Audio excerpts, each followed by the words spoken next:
होता है, 2 साल का, 3 साल का, 1 साल का, और जब वो अपनी माँ के पास आता है और इशारों इशारों में बात करता है, रोता है किसी चीज को लेके, यहाँ करता है, उसकी माँ को झट मालूम होता है कि इसको ये चीज चाहिए। वो बोल के नहीं बोल सकता उसे भूख लगी है, लेकिन उसकी माँ जब वो रोता है या कुछ करता है, एक्शन करता है, तो उसकी माँ को मालूम होता है इसे भूख लगी है। तो उसकी माँ समझ जाती है। वो बोल के नहीं बताता, रो के बताता है, बैठ जाओ आप, वचन के बाद। तो उसकी माँ समझ जाती है इसको क्या चाहिए। लेकिन जब वो बच्चा 18 साल का हो जाए, 15 साल का हो जाए और बड़ा हो जाए, आप इमेजिन करो वही इशारे जो वो छोटे होते करता था, अपनी मां से फिर जाके ऐसे ही करे, आपको कैसा लगेगा? अपने बाप को वही इशारे जाके करे, रोए, कैसा लगेगा आपको? अच्छा लगेगा मां को? बोलो माओ, चंगा लगेगा? न्याणा हले भी 18 साल का यही करे, रोवे, अगे आके दसे ना कि रोटी चाहिए है, कि बनैन चाहिए है, कि पेंट चाहिए है, कि की चाहिए, पैसे चाहिए। हाँ, चंगा लगेगा? एक समय होता है, आप प्रभु के सामने एक छोटे बच्चे की तरह होते हैं। आप रोते हैं, आपको अच्छी तरह से प्रार्थना करनी भी नहीं आती, तो भी आपकी वो प्रेयर सुन लेता है, आपको हील कर देता है, आपको चंगाई दे देता है, अभी आपको प्रार्थना करनी इतनी नहीं आती, अभी आप आत्मा में यही कर रहे हो, प्रभु तू मेरी सुनता क्यों नहीं, प्रभु तू मैनू चंगा क्यों नहीं करता, प्रभु जी मैनू छू लो, प्रभु मैनू चंगा कर दो, बच्चे वाली प्रार्थना। लेकिन जब आप बड़े हो जाते हैं, आप 3 साल से बड़े हो जाते हैं, आत्मिक 3 साल से, आपको बपतिस्मा लिए 2-3 साल 4 साल हो जाते हैं, आप मसीह में बढ़ने लगते हैं, आपको चर्च जाते हुए 4-5-6-7 साल हो चुके हैं।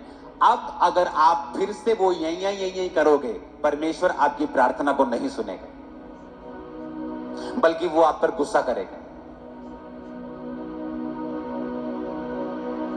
क्योंकि जब 3 साल का बच्चा मां के सामने रो के यही करके मांगेगा, वो उसे प्यार से खिलाएगी, वो खुश होकर खिलाएगी, वो अच्छी तरह खिलाएगी। लेकिन जब 18 साल का, 15 साल का ऐसी हरकतें करेगा, तो वो गुस्सा करेगी, वो गुस्सा करेगी, क्योंकि वो मां अब मैच्योरिटी को, बड़प्पन को एक्सपेक्ट करती है कि अब ये बच्चा बड़ों की तरह बात करे, अब ये बड़ों की तरह मांगे, अब ये सियाना हो जाए, अब ये बचपने की बातें छोड़ दे। आप प्रार्थना करते, प्रभु जी मुझे चंगा करो, प्रभु जी मुझे छू लो, प्रभु जी आप ऐसा कर दो, ऐसा कर दो, आप ऐसा क्यों नहीं करते? आपकी पहले कुछ दिनों की प्रार्थना, पहले कुछ महीनों की प्रार्थना वो सुन ली जाती थी, और आपकी सुन ली जाती थी, आपको लगता है कि मैंने प्रार्थना की और मैं हील हो गया। लेकिन आपको ये नहीं पता, अब वो तो बचपना था आपका, आप छोटे बच्चे थे आत्मा में, और परमेश्वर आपकी ऐसी प्रार्थनाओं को भी सुन लेता था। लेकिन जब आप बड़े हो जाते हैं, जब आपकी उम्र आत्मा में बड़ी हो जाती है, आपको मसीह में आए 4 साल, 3 साल, 5 साल, 10 साल हो जाते हैं, अगर फिर से आप वही प्रार्थनाएं करेंगे, तो वो प्रार्थनाएं जो पहले रिजल्ट लेके आती थी, अब वो रिजल्ट नहीं लेके आएंगी। और लोग कई बार क्वेश्चन करते हैं कि मैं जब पहले प्रार्थना, मसीह में जब मैं नया नया आया था ना, मैं प्रार्थना करता था ना, मेरी प्रार्थना सुनी जाती थी, मैं हील होता था, लेकिन अब मुझे ऐसा लगता है कि परमेश्वर मेरी प्रार्थना को सुनता नहीं। शायद वो नए नए लोगों को हील करता है, ऐसा नहीं है, क्योंकि तब आप जब नए होते हैं, आप बच्चे होते हैं आत्मा में, वो आपके करलाने को, चिल्लाने को, यूं को भी सुन लेता है, क्योंकि वो आपसे प्यार करता है और आपको सारी चीजें दे देता है। लेकिन जब आप आत्मा में बड़े हो जाते हैं, अब वो ये चाहता है कि आपको मांगना आना चाहिए। अगर आपको भूख लगी है तो रोने से नहीं, आपको मांगना पड़ेगा, मां मुझे खाना दो। अगर आपको कपड़े चाहिए, आपको मांगना पड़ेगा, मुझे कपड़े चाहिए। अगर आपको बाहर जाना है, आपको किराया चाहिए, आपको पैसे चाहिए, आपको मांगना पड़ेगा, ट्यूशन फीस चाहिए मांगना पड़ेगा, साइकिल चाहिए मांगना पड़ेगा। आप बच्चे की तरह सिर्फ रोते थे, माँ आपका डायपर चेंज कर देती थी, आप रोते थे, आपको खाना देती थी, आप रोते थे, आपको सुला देती थी, वो सब कुछ जानती थी। लेकिन अब आपको ऐसे नहीं चलेगा। आपको जो कुछ चाहिए, आपको वही चीज स्पेसिफिकली, वो चीज आपको उन्हीं शब्दों में प्रभु से मांगनी पड़ेगी, और उसके लिए आपको बाइबल पढ़नी पड़ेगी और ये देखना पड़ेगा कि जो चीज मुझे चाहिए वो बाइबल में एग्जैक्टली कहां लिखी है। क्योंकि अगर मैं ऐसा नहीं करूंगा तो अब यहीं रोने से, चिल्लाने से, करलाने से परमेश्वर मेरी प्रार्थना को नहीं सुनेगा। चेले जा रहे नाव में और यीशु मसीह पीछे सो रहे हैं और तूफान आ गया नाव में। तूफान आ गया, सब नाव जब डूबने लगी, पानी भरने लगा। जब तूफान एक्सट्रीम चला गया तो चेले आके परमेश्वर को उठा के कहते हैं, प्रभु तेनू चिंता नहीं साडी, तेनू चिंता नहीं सी, तू सो रहे हैं परमेश्वर, तेनू चिंता नहीं सी, मर रहे हैं। परमेश्वर उठे और आप जानते हैं प्रभु को तो खुश होना चाहिए था कि संकट के दिन तू मुझे पुकार और मैं तुझे उत्तर दूंगा। प्रभु को तो खुश होना चाहिए कि हाँ मेरे बच्चों आओ मेरे पास, मैं यही चाहता था कि तुम मेरे पास आओ। लेकिन बाइबल कहती परमेश्वर उनसे नाराज हुए, यीशु मसीह उनसे नाराज हुए और प्रभु ने कहा, हे अल्प विश्वासियों, हे थोड़े विश्वासियों, तुम्हारा विश्वास कहां है? आप सोच सकते हैं कि उन्होंने तो प्रभु को पुकारा है, कोई शारीरिक मदद के लिए नहीं पुकारा, उन्होंने प्रभु को गाली नहीं निकाली, प्रभु को उठाना भूल नहीं गए, पुकारना नहीं भूले, लेकिन फिर भी परमेश्वर उनसे नाराज हुआ। और बाइबल कहती परमेश्वर उठे और कहा उस पानी को शांत रह और थम जा। लिखा आंधी थम गई और पानी शांत हो गया। यानी परमेश्वर ये चाहते थे कि अब चेले जो बड़े हो गए हैं, आत्मा में बड़े हो गए हैं, मैच्योर हो गए हैं, वो खुद उस पानी को डांटें और खुद उस हवा को डांटें और उन्हें शांत और थम जाने के लिए बोलें। और प्रभु यीशु मसीह एक जगह जा रहे थे तो वचन कहता है, क्योंकि आज मैं आपको वचन जो दे रहा हूं थर्सडे का सेकंड पार्ट है, तो थर्सडे का कुछ हिस्सा मैं आज आपको दूंगा, बाकी आपको थर्सडे की मीटिंग में से सुनना पड़ेगा और उसके बाद मैं सेकंड पार्ट में चलूंगा। यीशु मसीह जा रहे हैं, बाइबल कहती है, और रास्ते में यीशु मसीह को भूख लगी और पेड़ के पास वो गए, और जब पेड़ में फल नहीं तो परमेश्वर ने कहा आज से तेरा फल कोई ना खाए। और यीशु मसीह चले गए। जब वापसी आ रहे थे सभी चेले और प्रभु यीशु मसीह के साथ, तो चेलों ने कहा प्रभु देख, अभी 24 घंटे भी नहीं हुए, जिस पेड़ को तूने श्राप दिया था जड़ तक सूख गया है। पत्ते नहीं सूखे, जड़ तक पूरा पेड़। लकड़ी जब सूख जाती है उसका कलर चेंज हो जाता है, पत्तों का तो कलर दिखता है, लकड़ी का भी दिखता है जब पेड़ पूरा सूख जाता है। एक दिन में जड़ वाला पेड़, फल देने वाला पेड़, कभी सूखा दिखाओ कि एक दिन में पेड़ खराब हो जाए, आपको कहीं एग्जाम्पल नहीं मिलेगी। कहीं दिखाओ एक दिन में पेड़, पत्ते सब कुछ सूख जाए एक दिन में जड़ तक, कहीं एग्जाम्पल नहीं मिलेगी। और वो पेड़ सूखा हुआ नहीं था पहले से। इस बात की गारंटी ये है कि यीशु मसीह अंजीर के पेड़ के ऊपर फल ढूंढने गए थे, क्योंकि अंजीर का पेड़ तभी फल देता है जब उसके पत्ते हरे होते हैं और नए पत्ते निकलते हैं। जब नए पत्ते निकलते हैं और हरे हरे पत्ते निकलते हैं, पीछे से फल भी निकलता है। जब यीशु मसीह ने देखा कि पत्ते निकल रहे हैं तो फल भी होगा, अंजीर का पेड़ है, पत्ते निकले हैं तो फल भी जरूर होगा। लेकिन जब फल नहीं था तो परमेश्वर ने कहा तू सूख जाए, और नया पेड़, नए पत्ते निकल रहे, 24 घंटे के अंदर अंदर जड़ तक सूख गया। और यीशु मसीह ने कहा, यीशु मसीह ने उनको, अपने चेलों को कहा, जब चेलों ने कहा परमेश्वर तो सूख गया है, मरकुस 11 उसकी 23 आयत में लिखा, यीशु ने कहा मैं तुमसे सच कहता हूं, जो कोई उस पहाड़ से कहे तू उखड़ जा और समुद्र में जा पड़, और मन में संदेह ना करे वरन विश्वास करे, जो कहता है हो जाएगा, उसके लिए वही होगा। यीशु मसीह ने कहा अगर तू पहाड़ से कहेगा यहां से हट जा, यानी अब परमेश्वर ये चाहते थे कि उसकी कलीसिया मैच्योर हो जाए।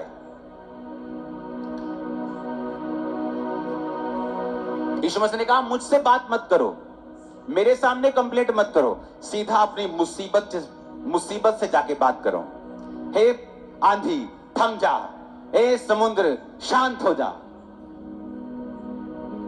तुम मुझसे कंप्लेंट कर रहे हो अपनी बीमारी के बारे में, क्या तुम नहीं जानते कि मेरे कोड़े खाने से तुम चंगे हो चुके हो? तो प्रभु अब मैं क्या करूं? अपनी बीमारी से बात कर कि उसके कोड़े खाने से मैं चंगा हो चुका, तू यहां क्या कर रही है, तू यहां क्या कर रहा है, चल भाग यहां से यीशु मसीह के नाम। और कहता क्या कर, संदेह ना कर, समुद्र से बात कर, खुदा के पास मत जा कि प्रभु इस समुद्र को तू हटाता क्यों नहीं, इस पहाड़ को तू हटाता क्यों नहीं। परमेश्वर ने कहा पहाड़ से बात कर, डायरेक्टली अपनी मुसीबत से बात कर, बीमारी से बात कर, शैतान से बात कर, कर्जे से बात कर, तेरी बात को वो सुनना पड़ेगा उनको। अब रोते रोते आते हैं प्रेयर लाइन में, मेरे पर डिले का आत्मा काम करता है, मैं जो भी काम करता हूं डिले हो जाता है। तो तेरे शब्द कहां हैं? तो तेरे शब्द कहां हैं? बोल सुबह सुबह उठ के कि डिले का आत्मा मेरी जिंदगी में कभी काम नहीं कर सकता। आज से मैं सुपरनैचुरल स्पीड में आगे बढ़ रहा हूं, परमेश्वर मेरे साथ है, आज से खुदावंद का फेवर मेरे साथ है और मैं आगे जा रहा हूं। कहां रहेगा डिले? वो मर जाएगा, वो शर्मिंदा हो जाएगा, तुम्हारी जिंदगी और बिजनेस को छोड़ के चला जाएगा इन जीसस नेम।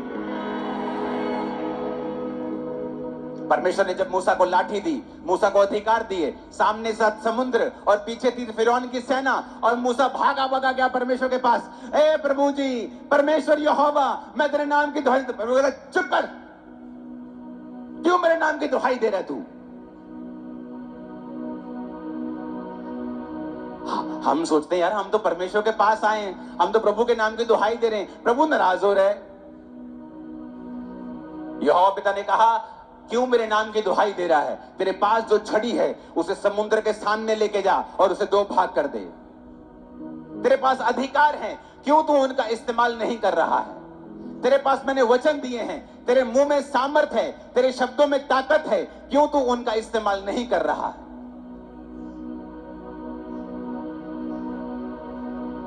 मुझे पापा से मिलना, मेरे घर में डेथ्स हो रही है वीक के बाद। तो तुम्हारे शब्द कहां हैं? तुम्हारे शब्द कहां हैं? जो फैमिली बची है उनको बिठाओ, बैठो एक जगह गोल घेरे में बैठ, अपने हाथ पकड़ के बैठ जाओ जरा और वचन डिक्लेयर करो, मैं ना मरूंगा वरन जीवित रहूंगा और परमेश्वर के कामों का वर्णन करता रहूंगा। मैं ना मरूंगा वरन जीवित रहूंगा, परमेश्वर के कामों का वर्णन करता रहूंगा। मैं ना मरूंगा वरन जीवित रहूंगा, परमेश्वर के कामों का वर्णन करता रहूंगा। बोलो बोलो, मैं ना मरूंगा वरन जीवित रहूंगा और परमेश्वर के कामों का वर्णन करता रहूंगा। अपने हाथों को उठा के बोलो, मैं ना मरूंगा वरन जीवित रहूंगा और परमेश्वर के कामों का वर्णन करता रहूंगा। मैं ना मरूंगा वरन जीवित रहूंगा और परमेश्वर के कामों का वर्णन करता रहूंगा। मैंने बोला मैं ना मरूंगी वरन जीवित रहूंगी, प्रभु के कामों का वर्णन करती रहूंगी। हालेलुया। कहां जाएगा वो मौत का आत्मा? उसे जाना पड़ेगा। लेकिन तुम परमेश्वर के सामने रोते हो, प्रभु तुझे दिखता नहीं, मेरा चाचा मर गया, मेरा फलाना मर गया, मेरा ताया मर गया, वो मर गया, वो मर गया, अब मुझे भी वही बीमारी है। तो क्या इंतजार कर रहे हो कि अब तुम मरोगे? किस चीज का इंतजार कर रहे हो तुम लोग? मरने का? तुम मर जाओगे ऐसे ही जैसे वो मरे हैं अगर तुम अपने शब्दों का इस्तेमाल नहीं करोगे और तुम प्रभु को बोलते रहोगे और प्रभु तुम पे गुस्सा करेगा कि मैंने बाइबल में तुम्हें अधिकार दिए हैं, तुम्हें चलना सिखाया है, तुम्हें वचन पढ़ना सिखाया है कि वचन में लिखा है समुद्र पेड़ से बात कर, पहाड़ से बात कर, मेरे पास मत आ कि प्रभु इस पेड़ को बोलो उखड़ जाए यहां से, इस पहाड़ को बोलो उखड़ जाए यहां से। प्रभु कहता मुझसे मत कहो, मैंने तुम्हें अधिकार दिया, तुम डायरेक्ट बात करो उससे, मैं तुम्हारे साथ हूं। डिले से बात करो, बीमारी से बात करो, हड्डी से बात करो, बिजनेस से बात करो। दुकान पे जाते हो, अपने गल्ले को खोलो और बोलो आज से तू ब्लेस है और तेरे अंदर हमेशा ब्लेसिंग ही होगी, तू हमेशा ब्लेस ही रहेगा, ये दुकान ब्लेस। बोलो, देखो क्या होता है। हालेलुया। और जब तक तब तक बोलो जब तक रिजल्ट नजर ना आने लग जाए, क्योंकि परमेश्वर अब आप जब बड़े हो जाते हैं वो आपकी यैया तैया वाली प्रार्थना नहीं सुनता है, बल्कि वो गुस्सा करता है। नए नियम में यीशु मसीह ने गुस्सा किया, तुम्हारा विश्वास कहां था?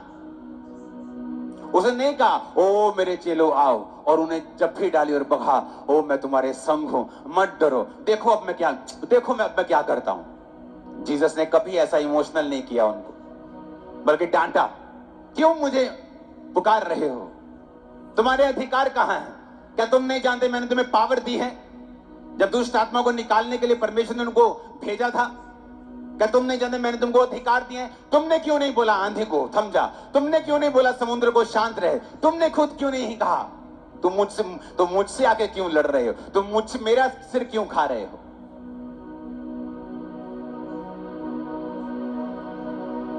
Hallelujah, hallelujah.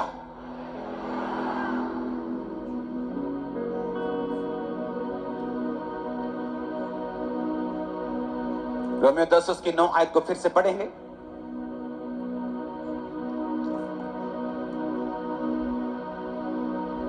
अपने हाथों को उठा के बोलो हालेलुया।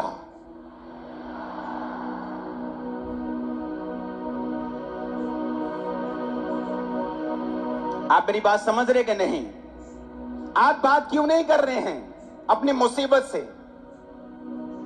आपका जो बेटा बिगड़ा हुआ है, आप प्रार्थना में शब्दों को क्यों नहीं उसके ऊपर रिलीज कर रहे हैं कि यीशु के नाम में मैं देखती हूं आप अपनी आत्मा में मेरा बेटा बदल रहा है, यीशु के नाम में वो बदल रहा है, यीशु के नाम में वो नशों को छोड़ रहा है, खुदावंत का आत्मा उसे छू रहा है।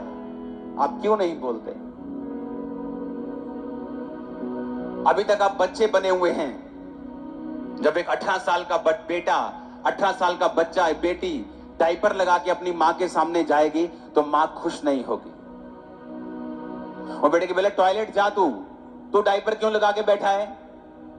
और बच्चा बोले नहीं मुझे अभी डायपर में ही करना है, तो मां खुश नहीं होगी।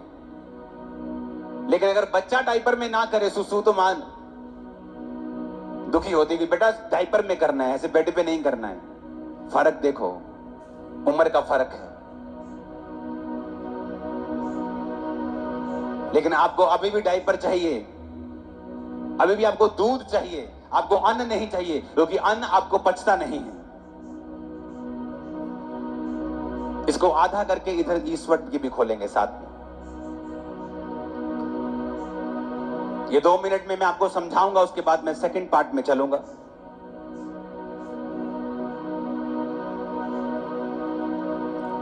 इसको करना सेट पूरा।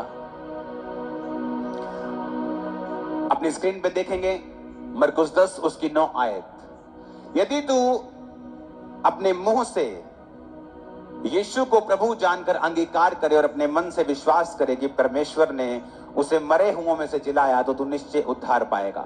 अपने पड़ोसी को बोलो ऊंचा पढ़ना, और मैं 1 2 3 बोलूंगा, आप इस आयत को पढ़ेंगे। 1 2 3 कि यदि तू अपने मुंह से यीशु को प्रभु जानकर अंगीकार करे और अपने मन से विश्वास करे कि परमेश्वर ने उसे मरे हुओं में से जिलाया, तो तू निश्चय उद्धार पाएगा। आमीन। अब मैं आपको शॉर्ट में समझाऊंगा, अगर लंबा समझना है तो वीरवार की मीटिंग देखना। ओके, इसको समझाना है, ध्यान से देखना। इसमें 3 चीजें हैं। पहला, हम रिजल्ट देखेंगे, यू विल बी सेव्ड। 1 2, इसमें 3 चीजें हैं। पहला है यू विल बी सेव्ड। तीसरा, पहला है इफ यू एक्नॉलेज, ये है पहला। कन्फेस विद योर लिप्स, अपने मुंह से अंगीकार करना, ये है दूसरा। प्रभु ने कहा अगर तू एक्नॉलेज करे, सेकंड कन्फेस करे, तो तू सेव होगा।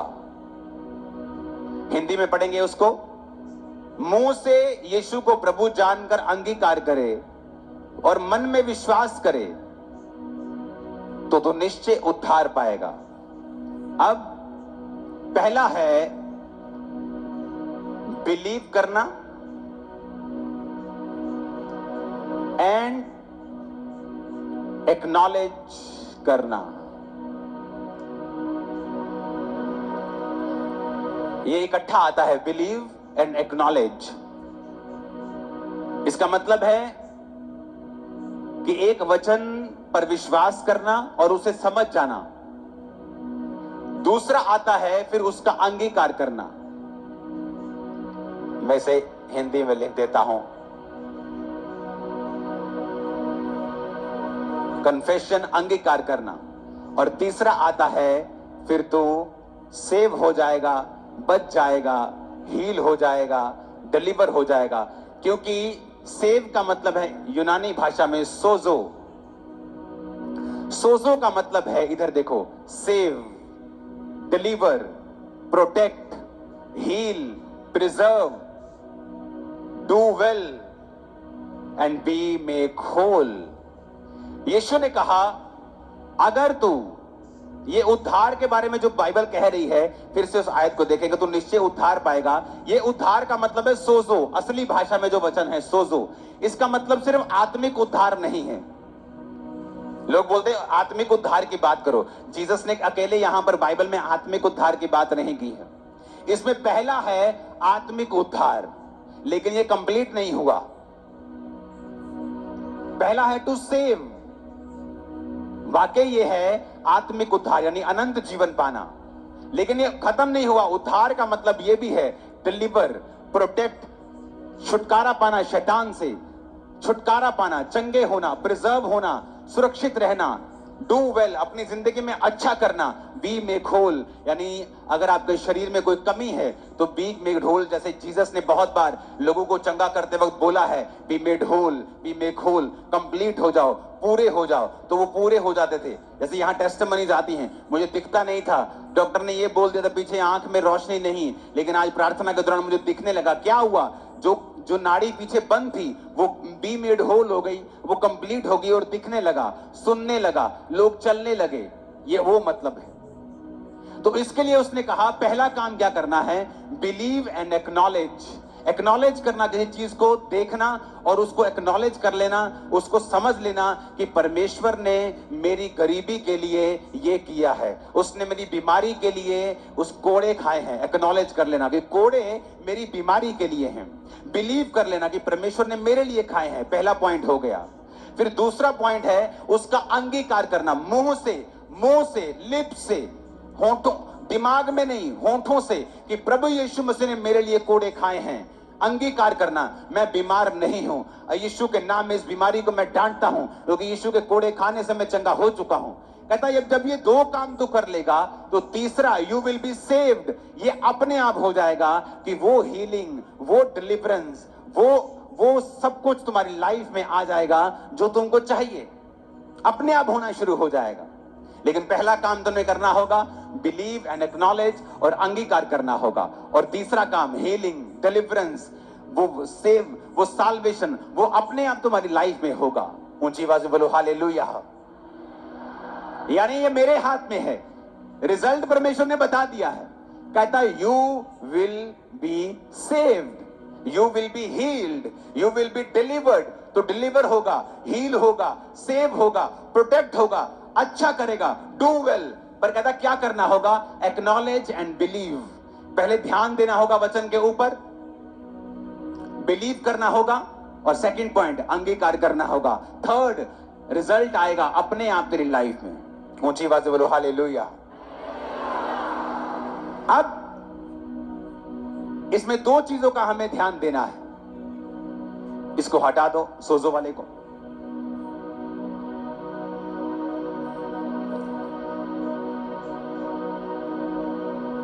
प्लेन पेज देना यहां। पहली बात, अपने पड़ोसी को बोलो विश्वास करना है। फिर से बोलो विश्वास करना है। बोलो विश्वास करना है। किसके ऊपर? अपने शब्दों के ऊपर विश्वास नहीं करना, खुदा के ऊपर विश्वास करना है। हमारा विश्वास हमारे बोले के शब्दों के ऊपर नहीं है। किसके ऊपर है? परमेश्वर के ऊपर। इसे जूम आउट करो, खाली पेज दो एक छोटा सा। अपने पड़ोसी को बोलो ध्यान से सुन, बोलो विश्वास करना है। बोलो अपने पड़ोसी को विश्वास करना है। फिर से बोलो विश्वास करना है, शब्दों के ऊपर नहीं, परमेश्वर के ऊपर। तो पहला काम जो आपने करना है, अगर आप चाहते हो कि परमेश्वर आप पर दया करे, तो पहला काम जो आपने करना है वो करना है फेथ इन गॉड। फेथ प्रभु पे रखना है, शब्दों के ऊपर नहीं। सेकंड, आपको परमेश्वर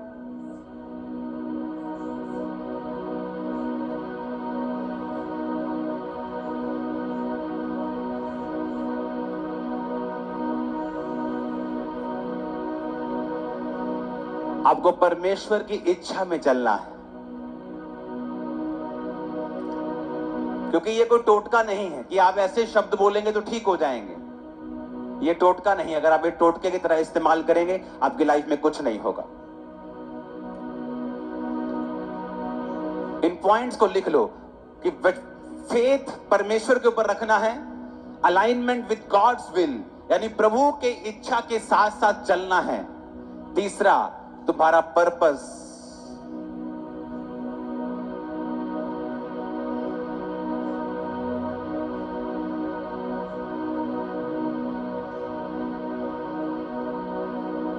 तुम्हारा purpose should be God's glory. तुम्हारे जो पर्पस है, तुम्हारा मांगने की जो मोटिव है, मांगने का मकसद है, वो प्रभु की महिमा होना चाहिए।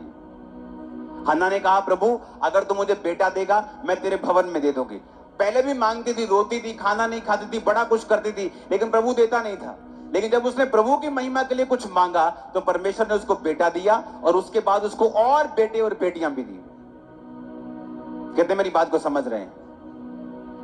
तो जब आप इस वचन को पूरा कर रहे होंगे कि मुझे एक्नॉलेज, विश्वास करना है, वचन पहचान लेना है जो मुझे बोलना है,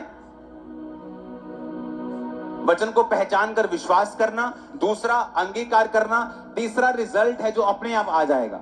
लेकिन उसके साथ साथ मेरी लाइफ साइड पर कैसी होनी चाहिए। अब आपको कोई जाके बोले कि जिम जाना, 3 सेट ये मारना, 3 सेट ये वाले मारना और 3 ये वाले मारना, बॉडी बन जाएगी। वो बात तो ठीक कर रहा है, लेकिन साइड साइड में आपकी पर्सनल लाइफ में आपको क्या खाना है, कैसे सोना है, ये भी बताया जाता है। अगर आप वो पूरा नहीं करते तो ये भी चीज पूरी नहीं होती। तो साथ साथ में परमेश्वर ने कहा, मुझ पे विश्वास करना, वचनों के ऊपर नहीं, जो तुम बोल रहे हो अपने शब्द, मुझ पे विश्वास करना, मेरी इच्छा के साथ चलना और तुम्हारा मकसद मेरी महिमा होना चाहिए।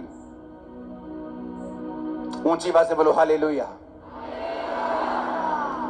अब हमें यह बात समझ लेनी चाहिए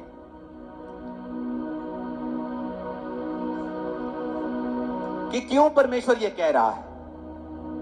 क्योंकि अगर आप प्रभु की विल में, अलाइनमेंट विद गॉड्स वर्ड, अगर आप ये वचन बोलते बोलते, बाइबल के वचन का अंगीकार करते करते अगर आप चोरी करते हैं, आप चोर हैं, आप अपने बिजनेस में, अपने काम में, अपने ड्यूटी में, आप अपनी जॉब में, अपनी नौकरी में, अपने मालिक की आप चोरी करते हैं, तो आपके बोले गए वचन काम नहीं आएंगे।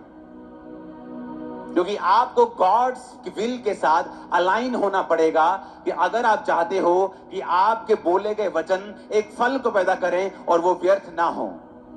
अगर आप मिट्टी में बीज बोते हो तो आप उस मिट्टी की गोडी करते हो, आप उसको बीज बोते हो, आप उसको पानी देते हो, आप फिर उस पर ट्रैक्टर नहीं चलाते हो, आप उसको खराब नहीं होने देते, आप उस बीज की, उस मिट्टी की रक्षा करते हो कि यह फल लेके आए। उसी तरह से आपके बोले गए वचन बीज हैं, आप जब बोलेंगे वो आएंगे, फल आएगा, लेकिन आपको अपने बोले गए बीजों की, अपने बोले गए वचनों की रक्षा करनी पड़ेगी। और रक्षा होगी आपके चरित्र से, आपके कैरेक्टर से। अगर आप गाली निकालने वाले व्यक्ति हैं, आपके बोले गए शब्द कभी भी फल नहीं लेके आएंगे जो आप परमेश्वर में बोलेंगे। आप अगर व्यभिचार में हैं, आप कभी भी परमेश्वर के उस प्रभाव को, उस ग्रेस को अपनी लाइफ पर कभी नहीं देखेंगे, चाहे आप परमेश्वर के घर के पुलपट के ऊपर क्यों ना खड़े हों। तो अलाइनमेंट विद गॉड्स विल ये बहुत इंपॉर्टेंट है। बाइबल कहती है, एक पिक्चर को जो मैंने आपको भेजी वो यहां हम देखेंगे। इस पिक्चर को बड़े ध्यान से देखना। ये हमें एक चीज दिखाती है। ये जो आपके सामने हम देख रहे हैं, मैं आपको इसका एक हिस्ट्री बताता हूं। दूसरा राजा में उसके 25 बाप में लास्ट समय आ गया था। क्योंकि होता क्या था जब जब दाऊद राजा बना, शाऊल बना, जब शाऊल हट गया अपनी कुकर्मों के वजह से दाऊद बन गया, दाऊद ने पूरी उम्र तक राज भोगा, फिर उसका बेटा राजा बना। सुलेमान परमेश्वर के वचनों पे चला नहीं, तो परमेश्वर ने कुछ वायदे जो उससे किए थे उनको घटाना शुरू किया। और सुलेमान के बच्चे के बाद बच्चे जब पोते पड़पोते राजे बनते गए, तो बाइबल कहती है कि वो परमेश्वर से हटते गए, तो प्रभु उनको हरा देता था, उनके राज को छोटा कर दिया, उनके प्रभाव को पूरे एरिया में कम कर दिया, उनके राज्य को छोटा कर दिया। तो परमेश्वर उनको दुख दे रहा था। जब इंसान पाप करता है तो परमेश्वर उसकी लाइफ को छोटा कर देता है, आशीषों को कम कर देता है, उसे दुखी कर देता है, चारों तरफ से उसे बांध देता है। पर वो दिखाने के लिए होता है कि मैं तेरी लाइफ में देख क्या कर रहा हूं, अब तुझे सुधरना पड़ेगा, और जब तू सुधर जाएगा मैं फिर से वही बरकत तेरी लाइफ में दे दूंगा। लेकिन वचन कहता है कि वो राजे सुधरे नहीं, और जब आप लगातार आप परमेश्वर के वचन को डिक्लाइन कर देते हो, उसको आप निराधार बनाकर अपनी लाइफ से फेंक देते हो, और प्रभु की योजनाओं पर आप मन नहीं लगाते, तो फिर परमेश्वर ने फैसला किया अब मैं बड़ी सजा इनको दूंगा। वो क्या थी? परमेश्वर का भवन जो सुलेमान ने बनाया था, उसमें से सोने चांदी के बर्तन, पीतल से भरा हुआ, सोने चांदी से भरा हुआ पूरा यरूशलेम की महिमा, परमेश्वर ने एक राजे को भेजा, और उस राजे ने अपने उस यरूशलेम को घेर लिया। जब यरूशलेम को बहुत देर तक वो घेरे रहा, वहां खाने पीने की कमी होने लगी, महंगी होने लगी चीजें, क्योंकि सप्लाई सारी पीछे से बंद हो गई। जब बंद हो गई तो वो राजा हारने लगा, और बाइबल कहती है कि नबूकदनेस्सर ने जाके सारा कुछ खत्म कर दिया, परमेश्वर का भवन भी खत्म कर दिया, उसके सारे बर्तनों को ले लिया। और ये परमेश्वर ने किया, शैतान तो टच भी नहीं कर सकता था, प्रभु ने किया, और एक बड़ी सजा देकर उसकी महिमा को, उस शहर की, यहूदियों की महिमा को मिट्टी में मिला दिया, राजा की महिमा को मिट्टी में मिला दिया, क्योंकि उसने परमेश्वर के वचन की ओर ध्यान नहीं दिया था। ये थी परमेश्वर की लास्ट सजा। जब आप मुड़ते नहीं, जब आप हटते नहीं, और लगातार सालों साल परमेश्वर आपसे बात करता है और आप नहीं सुनते, तो परमेश्वर ने काम किया। लेकिन परमेश्वर दयालु परमेश्वर भी है। कुछ सालों के बाद यिर्मयाह ने प्रोफेसी की कि परमेश्वर फिर से उन लोगों को बसाएगा, और फिर से बेबीलोन के बंधनों से मुक्त करके वापस उन्हें इजराइल में लेके आएगा और यरूशलेम में लेके आएगा। जब मुझे परमेश्वर ने कहा यरूशलेम नगर फिर से बसाया जाएगा, और बहुत से सालों की कड़ी मेहनत के बाद, दुखी होने के बाद, जब लोग रोने लगे, जब लोग प्रार्थना करने लगे, गलती का एहसास हुआ, क्यों हमने तौबा नहीं की, क्यों हम परमेश्वर के वचनों के ऊपर नहीं चले, तो बाइबल कहती है परमेश्वर ने राजा के दिल में डाला। और वो राजा कोई क्रिश्चियन नहीं था, लेकिन वो राजा जो था वो परमेश्वर में नहीं होने के बावजूद भी, एजरा 1 उसकी 1 आयत में पढ़ेंगे, फारस के राजा कुस्रू के पहले वर्ष में यहोवा ने फारस के राजा कुस्रू का मन उभारा कि यहोवा का जो वचन यिर्मयाह के मुंह से निकला था वो पूरा हो जाए। इसलिए उसने अपने समस्त राज्य में प्रचार करवाया और लिखवा भी दिया। 2 आयत, फारस का राजा कुस्रू यूं कहता है, स्वर्ग के परमेश्वर यहोवा ने पृथ्वी भर का राज्य मुझे दिया है, और उसने मुझे आज्ञा दी है कि यहूदा के यरूशलेम में मेरा एक भवन बनवा। 11 आयत में लिखा है, सोने चांदी के पात्र सब मिलकर 5400 थे। इन सबों को शेबस्सर उस समय ले आया जब बंदी बेबीलोन से यरूशलेम को आए। अब परमेश्वर ने राजे से बात की। जब आप प्रभु की ओर मुड़ते हैं, अलाइन होने लगते हैं प्रभु की इच्छा के साथ कि प्रभु हमने गलती की है, हमें माफ करें, तो आपकी पोजीशन कितनी मर्जी डाउन क्यों ना हो, एक राजा जो यहोवा को नहीं मानता, उसके दिल से, उसके मन से परमेश्वर बात कर रहा है। इमेजिन करो, किसी देश का प्रधानमंत्री क्रिश्चियन नहीं है, लेकिन उसके दिल में आ रहा है कि यहां पर परमेश्वर का बड़ा भवन होना चाहिए। और किन लोग, कौन लोग जो उसके बंधुए हैं, जिनको भेजने का मतलब है फ्री के कितने मजदूर भेज रहा है, इकोनॉमी इफेक्ट होगी। लेकिन क्योंकि वो लोग प्रार्थना कर चुके हैं, वो लोग परमेश्वर की इच्छा के साथ अलाइन हो चुके हैं, तौबा कर चुके हैं। तो वो हम गीत गा रहे थे ना, एक काम तू नया करेगा, बियाबान में दरिया बहेगा। वो बियाबान में दरिया बहने वाली बात है कि राजे को परमेश्वर कह रहा है मेरा भवन बनवा, और बंधुए जो हैं वो चले जाएं। सोने चांदी के 4000 बर्तन, लाखों करोड़ों रुपए का माल कजा ले जा, शेबस्सर ले जा, जा अपने यरूशलेम में जा और यहोवा का भवन बनवा। जबकि कितने यहोवा से नफरत करने वाले लोग राजा के आसपास रहते थे। हो सकता है राजा के कई स्पेशल मंत्री परमेश्वर से नफरत करने वाले हैं, लेकिन फिर भी परमेश्वर ऐसा काम कर रहा है। क्यों? क्योंकि इंसान तौबा कर चुका है। वो परमेश्वर की अलाइनमेंट, इच्छा के साथ अलाइन करने के लिए, प्रभु की इच्छा में चलने के लिए अपने मन को तैयार कर चुका है। तो परमेश्वर राजाओं के मनों को बदल रहा है। हालेलुया, ऊंची आवाज से बोलो हालेलुया। लिखा all the vessels of gold and silver were 5400।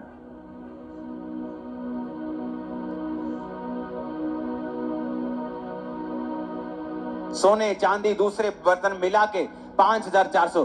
कितनी कीमत! और मैं क्यों कह रहा हूं ये? हालेलुया। यीशु मसीह के जन्म, ये मैं घटनाएं अब बोलूंगा, ध्यान से देखना। यीशु मसीह के जन्म से 538 साल पहले, अगर आप करीब आके दिखाएंगे और बिल्कुल पीछे से दिखाएंगे तो ज्यादा अच्छा रहेगा।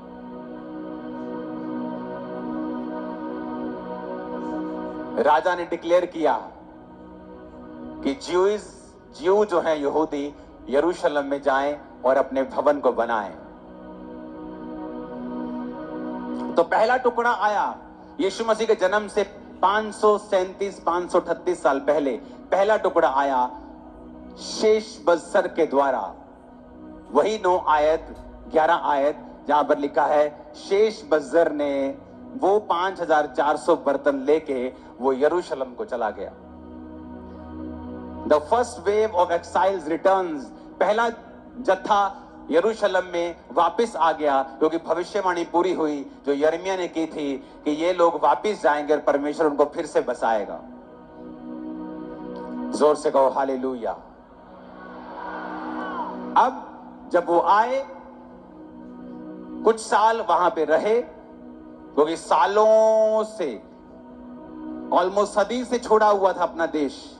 आए और फिर से अपने घरों को बनाया, फिर से सेटिंग करनी स्टार्ट की, और उसमें कुछ साल लग गए।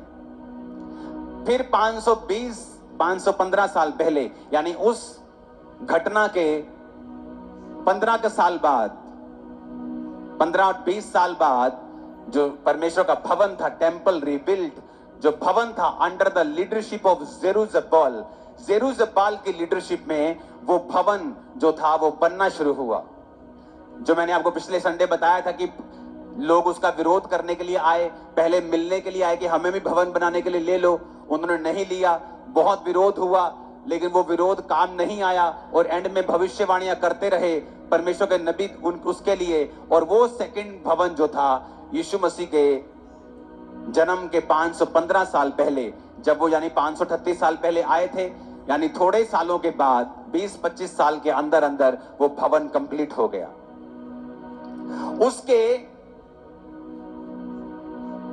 काफी सालों के बाद फिर एज्रा वहां पे पहुंचा। स्क्राइब था वो, यानी एक शास्त्री था। अब समझने वाली बात यह है कि पहले परमेश्वर ने उनको भेजा, जाओ और अपने नगर में जाओ, बर्तन ले जाओ और भवन बनाओ। वो आ गए। कुछ सालों के बाद उन्होंने भवन बनाना शुरू किया। अब और कुछ सालों के बाद वहां पे एज्रा आया, और बाइबल कहती है जब एज्रा वहां पे आया तो एज्रा ने उनको प्रचार किया। एज्रा ने परमेश्वर के वचन की, जिसको तोरा बोलते थे पुराने भाषा में, उसको प्रचार किया। क्यों? एजरा ने बताया कि बेटियों, तुम्हारे पूर्वज जब इज़राइल में रहते थे बड़े मजबूत थे, बड़े बड़े राजा उन्होंने मार दिए, बड़े बड़े काम किए, शैतान कभी काम नहीं कर पाता था। पर जब उन्होंने पाप किया और प्रभु ने उनको तौबा करने का मौका दिया, जब सालों साल वो तौबा नहीं की और प्रभु ने भवन को नष्ट करके उनको बेबीलोन की बंधुआई में भेज दिया, और जब तुमने फिर प्रार्थना की और परमेश्वर ने तुम पर दया करके वापिस भेजा, वापिस भेजने के बाद तुमने भवन बनाया जिसका विरोध हुआ, लेकिन वो बन गया, अब फिर से वो गलती दोबारा मत करना। क्योंकि एजरा जानता था, प्रभु जानता था कि अगर ये अपने कैरेक्टर को नहीं सुधारेंगे, ये फिर से उसी मुसीबत में आ जाएंगे। जब एजरा आया तो उसने कहा, तुम जितने यहूदियों ने अन्य जातियों से शादियां की हैं, अलग हो जाओ, तुमको अलग कर दिया जाता है। एजरा कोई बहुत लव्ड इंसान नहीं था, लोग उससे नफरत भी करते थे। क्यों? क्योंकि वो लोगों के पाप के ऊपर बोलता था। अगर किसी ने गलत शादी की है तो वो खत्म कर देता था, उनको शादियां खत्म फिनिश कर देता था। उसका कितना विरोध हुआ होगा कि तुझे क्या लेने देना है हमारी शादियों से, तुझे क्या लेने देना है हमारी पर्सनल लाइफ से। कितना हेट किया होगा, कितनी उसके खिलाफ युद्धबंदी की होगी, कितनी उसके खिलाफ पॉलिटिक्स हुई होगी। आज लोगों को चर्च में कोई दो लोग कुछ बोलते हैं, कहते पॉलिटिक्स हो रही, मैं जा रहा हूं। जहां परमेश्वर का काम हो रहा है वहां शैतान भी काम करने की कोशिश करता है। लेकिन एजरा अपनी बात से हटा नहीं, और वचन कहता है यीशु मसीह के जन्म से 450 साल पहले एजरा आया और उसने सारे वचनों को बोला, लोगों ने सुना, लोगों ने माना भी। यीशु मसीह ने कहा 36 साल के रोगी को चंगा करके, फिर से पाप मत करना, फिर ना ऐसा ना हो भारी मुसीबत तेरे पे आ जाए। एजरा भी यही कह रहा था कि यरूशलेम बना, भवन बना, ढह गया, तुम बंधुआई में चले गए, अब वापिस आए हो दुखी होकर, फिर से प्रभु ने महिमा दी है, अब फिर से पाप मत करना। इसलिए परमेश्वर ने कंप्लीट भवन बना दिया, पर यरूशलेम को पूरा नहीं किया। उसकी चार दीवारी और फाटक अभी भी जले हुए थे, अभी भी टूटे हुए थे। कई बार परमेश्वर आपकी लाइफ में काम करता है, आपको दो चीजें चाहिए। आप बीमार थे, आपको हीलिंग चाहिए, आप कर्जे में, बंधनों में हैं, आपको छुटकारा चाहिए। आप जब भवन में आए, प्रभु ने आपको चंगा कर दिया, अब आप जाते प्रभु मुझे छुटकारा दे। प्रभु कहता नहीं बे, तेरे को छुटकारा नहीं चाहिए, तेरे को पहले अब वचन चाहिए। क्योंकि अगर तुझे छुटकारा भी मिल गया, हीलिंग भी मिल गई, फाइनेंस भी मिल गया, और वचन तुझे पता नहीं, तो वापिस अपनी पुरानी लाइफ को जिएगा और ये चीजें दोबारा 7 गुना होकर, बुरी होकर वापिस आएंगी। तो परमेश्वर ने कहा इससे पहले कि इससे एजरा के 12 साल बाद, 13 साल बाद नेहेम्या आया। इससे पहले कि मैं नेहेम्या को भेजकर यरूशलेम की यह शहर बना और फाटकों को बनाकर इस शहर की ग्लोरी को कंप्लीट कर दूं, इससे पहले मैं एजरा को भेजूंगा कि जो भवन मैंने बना के दिया है, पहले तुम वचन को मानकर परमेश्वर के वचनों पर चलो, अपने आप को स्ट्रांग करो। जैसे तुम स्ट्रांग हो जाओगे, अब मैं बाकी महिमा भी पूरी कर दूंगा। आप हील हो जाते हैं, परमेश्वर चाहता आप तुम वचन को सीखो, पवित्रताई में चलना सीखो, वचन में चलना सीखो, ताकि परमेश्वर जो अगली ब्लेसिंग तुम्हें देना चाहता है वो तुम्हारी लाइफ में बनी रहे। कितने मेरी बात को समझ रहे हैं?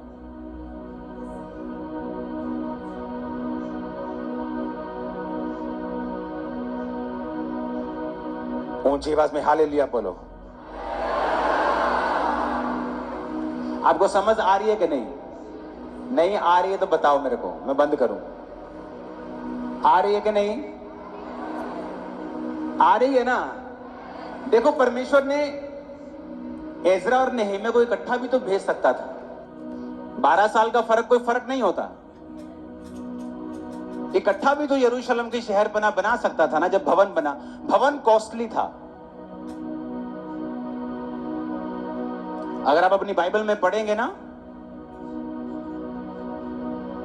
तो आपको मालूम होगा इस भवन के लिए जो पैसा इकट्ठा किया गया था उसकी वैल्यू 550 करोड़ बनती है आज की डेट के अनुसार। ये कोई छोटी मोटी चीज नहीं थी।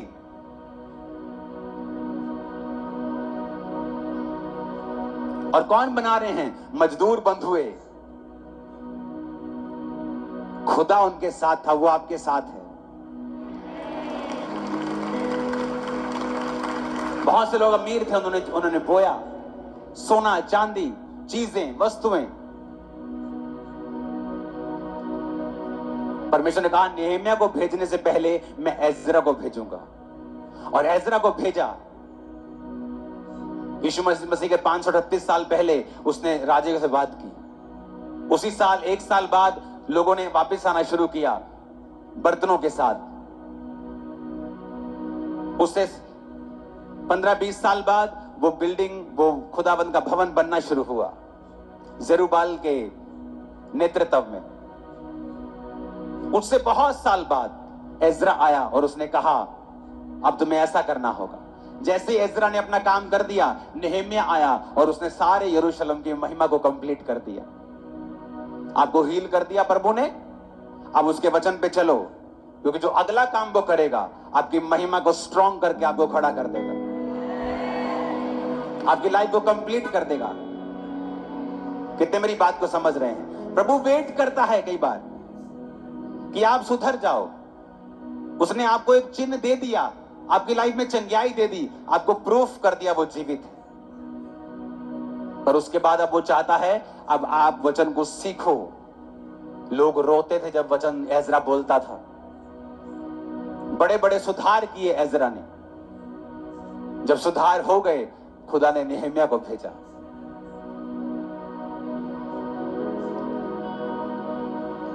नेहम्याह चाहता तो नहीं आता। उसके दिल को किसने उभारा? प्रभु ने। राजा के दिल को किसने नहीं कहा राजा हम हड़ताल कर देंगे अगर भवन नहीं बना। राजा बोला तेरी ऐसी की तैसी, बांधो इनको जरा। राजा के दिल में खुदा ने डाला। जब आप खुदा के साथ वफादार होते हैं, आपके लिए परमेश्वर दूसरों के दिल में डालता है जो आप नहीं कर सकते, वो प्रभु करता है। और जैसे ही आप खुदा से हटते हैं, वो ब्लेसिंग हट जाती। आप बड़ी कोशिश करते हैं मेरी शादी वैसी की वैसी हो जाए, मेरा बिजनेस वैसा का, बड़ी मेहनत करते हैं आप, तो होता नहीं। क्योंकि जो परमेश्वर ने किया था आप उसकी रीस नहीं कर सकते। कितने समझ रहे हैं? अब नेहम्याह आया और उसने शहर की ग्लोरी को कंप्लीट कर दिया 52 दिनों में। आप सुधर जाओ। सालों वाले काम प्रभु हफ्तों में करेगा। हफ्तों में, याद रखना। आप प्रभु के साथ एक मन हो जाओ। उसको कुछ हफ्ते लगेंगे आपके जीवन की ग्लोरी को कंप्लीट करने के लिए। अपने हाथों को उठाओ।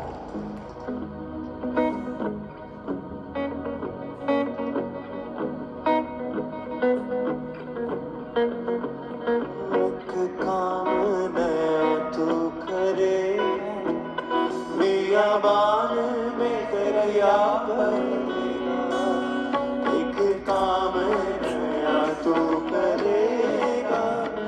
बियाबान में दरिया भरेगा, हर दरवाजा जो बंद खुल जाएगा।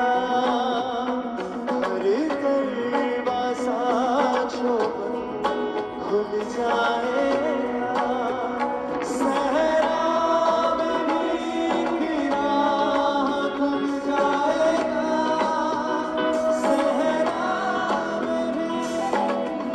अपने हाथों को उठाओ, क्योंकि प्रेयर शुरू होने से पहले मन में रख लो कि मुझे खुदा की इच्छा में चलना है।